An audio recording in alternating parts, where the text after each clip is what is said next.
नमस्कार। आज मैं चर्चा करने जा रहा हूं, अभिमान केवल मनुष्यों में ही नहीं, देवताओं में भी हुआ करता था। आज ऐसे ही अभिमान या दर्प चूर्ण होने की बात सत्यभामा, जो भगवान श्री कृष्ण की पत्नी थी, गरुड़ जो उनकी सवारी थे, और सुदर्शन चक्र जो बराबर ही भगवान कृष्ण के पास रहा करते थे, इन लोगों में भी दर्प, अभिमान हो गया।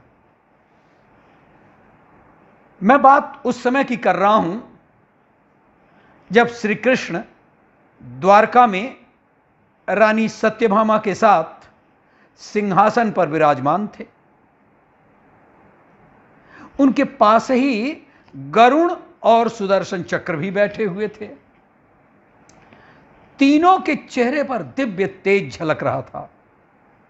बातों ही बातों में रानी सत्यभामा ने श्री कृष्ण से पूछ ही लिया कि हे प्रभु, आपने त्रेता युग में श्री राम के रूप में अवतार लिया था। हां, लिया था। सीता आपकी पत्नी थी, तो क्या वे मुझसे भी ज्यादा सुंदर थी? ये देखिए, एक दर्प का एक रूप। द्वारकाधीश भगवान श्री कृष्ण समझ गए कि सत्यभामा को अपने रूप का अभिमान हो गया है। तभी मौका मिला गरुड़ को भी।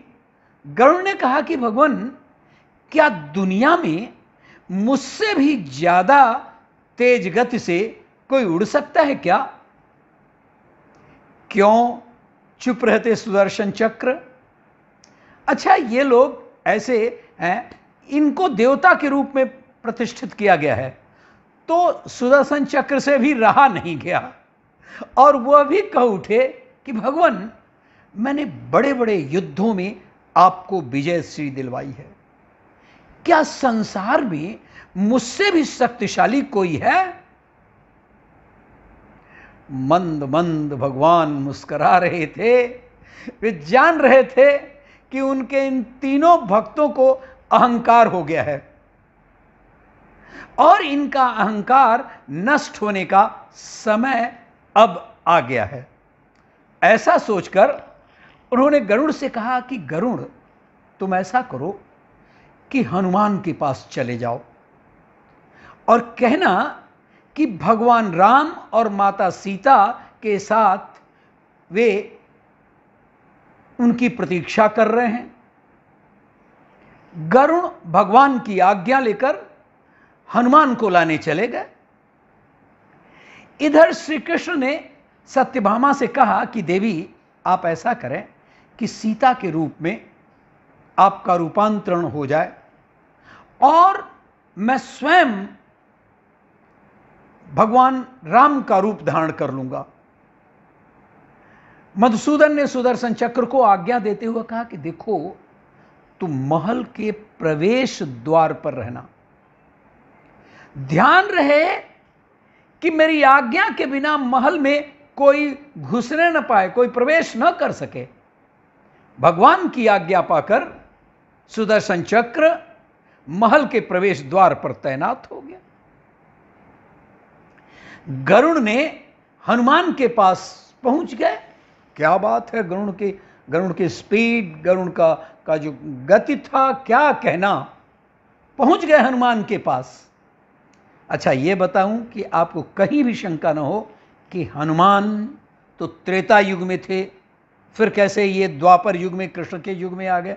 हनुमान को कभी मरना नहीं था और वो प्रत्येक युग में उनको रहना था, ऐसा उनको वरदान था। तो हनुमान के पास आप पहुंच गए और कहा कि हे वानर श्रेष्ठ, भगवान राम और माता सीता के साथ द्वारका में आपसे मिलने के लिए वो प्रतीक्षा कर रहे हैं। आप कृपा करके मेरे साथ चलें।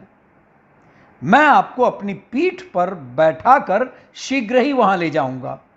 हनुमान ने सोचा कि क्या कह रहे हैं गरुड़, अपनी पीठ पर मुझे ले जाएंगे। उन्होंने विनय पूर्वक गरुड़ से कहा कि देखिए अब चलिए मैं आता हूं। गरुड़ ने सोचा कि पता नहीं ये बूढ़ा बानर कब पहुंचेगा।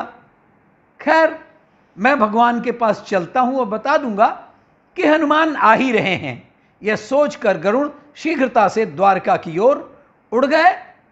पर यह क्या, महल में पहुंचकर गरुड़ देखते हैं कि हनुमान तो उनसे पहले ही महल में प्रभु के सामने बैठे हुए हैं। गरुड़ का सिर लज्जा से झुक गया। तभी श्री राम ने हनुमान से कहा कि पवन पुत्र, तुम बिना आज्ञा के कैसे घुस आए? महल में तुम्हें किसी ने रोका नहीं, तू कैसे प्रवेश कराए भाई? क्या तुम्हें प्रवेश द्वार पर कोई रोकने वाला मिला ही नहीं? हनुमान ने हाथ जोड़ते हुए और सिर को झुका करके विनम्रता पूर्वक अपने मुंह में से सुदर्शन चक्र को निकालकर प्रभु के सामने रख दिया। दरअसल बात क्या थी कि सुदर्शन चक्र वहां पर रोक रहे थे, और जब रोक रहे थे तो क्या किया कि वो उनको निकाल करके अपना मुंह बड़ा करके उसी में ठूस लिया। तो हनुमान ने कहा कि प्रभु आपसे मिलने से मुझे पहले इस चक्र ने रोका जरूर था, इसीलिए मैंने क्या किया कि इसे मुंह में रखकर आपसे मिलने आ गया, मुझे इसके लिए क्षमा करेंगे। मंद मंद भगवान मुस्कुराने लगे। हनुमान ने हाथ जोड़ते हुए श्री राम से प्रश्न किया कि प्रभु, ये आज आपने माता सीता के स्थान पर किस दासी को इतना सम्मान दे दिया है? वह आपके साथ सिंहासन पर विराजमान है।